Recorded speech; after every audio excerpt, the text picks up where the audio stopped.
aware that the government has set in motion reforms for effective service delivery in the Ministry of Foreign Affairs, parastatals, and the missions.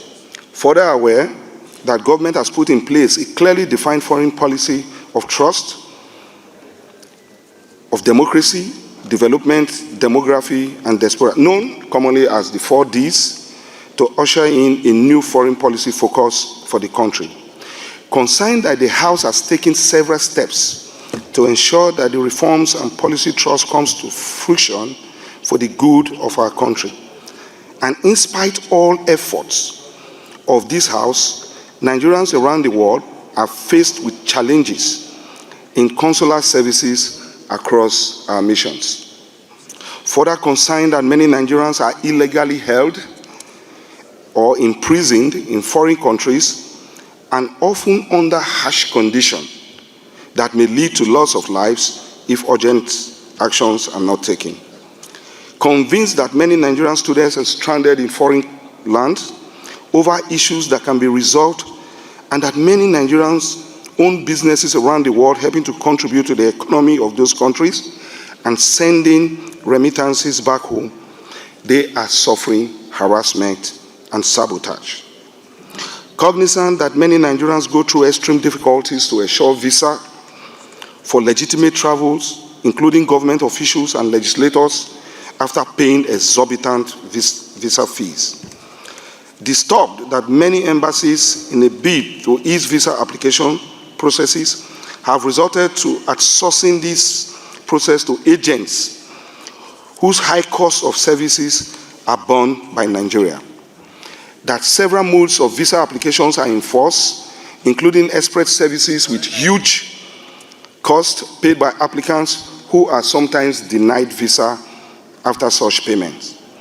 Conscious that the Ministry of Foreign Affairs, in addition to budgetary allocation, benefits from intervention funds from running the affairs of the ministry and missions, as well as the internally generated revenue by several missions around the world, has questions in the effective and efficient utilization of such funds over the years. Perturbed that the committee had received several complaints regarding issues of employments in the ministry and missions, appointments, postings, redeployments, and disciplinary issues that have affected morals and service delivery. Further perturbed that the country has properties and assets across the world under various missions, many underutilized and several others abandoned, which, if properly audited and enhanced, will enhance efficiency of our foreign services and increase the revenue that is generated by the federal government.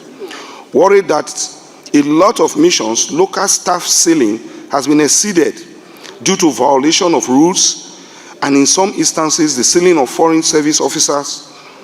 This has further resulted in indebtedness in the respective missions. Further worried that if these issues are not investigated, appropriate and urgent actions not taken by the House, it may lead to loss of lives and properties, further difficulties in visa and consular services, home and abroad, malfeasance and waste, inefficiency and loss of revenue, poor implementation of government reforms, and the 4D policy trust.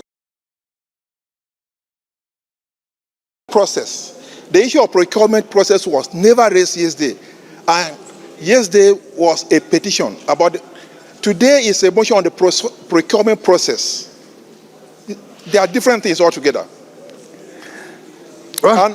And I've given a copy of the motion to you, so you can see even the prayers. If you look at the prayers, they are completely different. Look okay, Honorable Kama, your point of order is noted, but let us allow him to conclude. Thank you. Please go ahead. Oh, thank you very much, Honorable Speaker.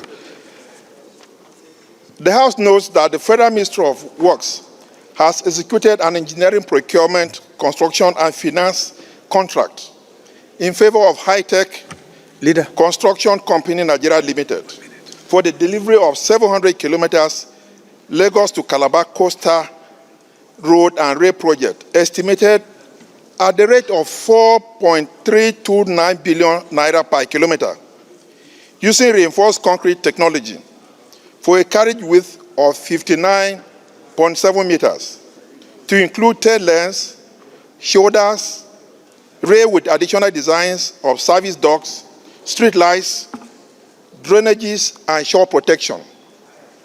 Further notes that this laudable project, with the prospect of providing easy access for movement of goods and services across the nation, has a financing structure as announced by the Honorable Minister of Works, which requires the federal government to provide 15% to 30% co-financing, while the private sector counterpart will provide the balance, and to tow the road when completed for a minimum of 15 years to ensure full recovery of all debts and equity applied for the delivery of the project.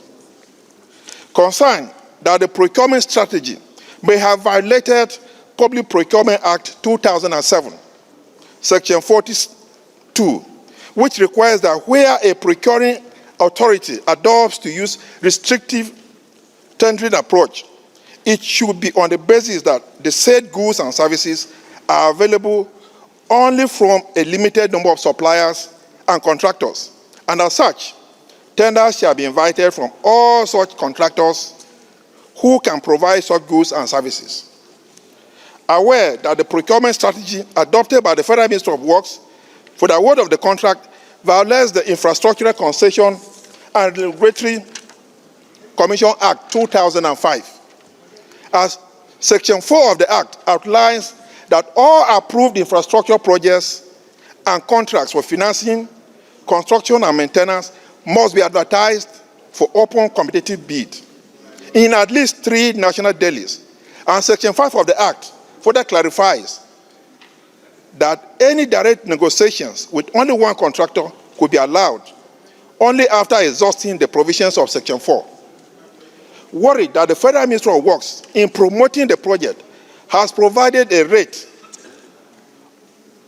for per kilometer for the works, but has not provided the private partners financing sources, structure, competitiveness. House Leader. As this is likely to create contingent liabilities to the Nigerian government. Disturbed that the contingent liabilities accruing to the federal government of Nigeria on this project violate the Debt Management Office Establishment Act 2023. As Section 22(3) states that a minister shall not guarantee an external loan unless the terms and conditions of the loan shall have been laid before the National Assembly and approved by each resolution. The guarantees issued to cover the debt financing component of this project do not have the approval of this National Assembly. The House therefore resolves to call on the Honorable Minister of Works, the Honorable Minister of Finance, and the Attorney General of the Federation and Minister of Justice to ensure that all guarantees and credit enhancement instruments of the Lagos-Calabar Road project are sent to the National Assembly for approval. The second prayer, to set up an ad hoc committee to investigate the procurement process of the contract for the Lagos-Calabar Coastal Highway project and report to the House within 4 weeks.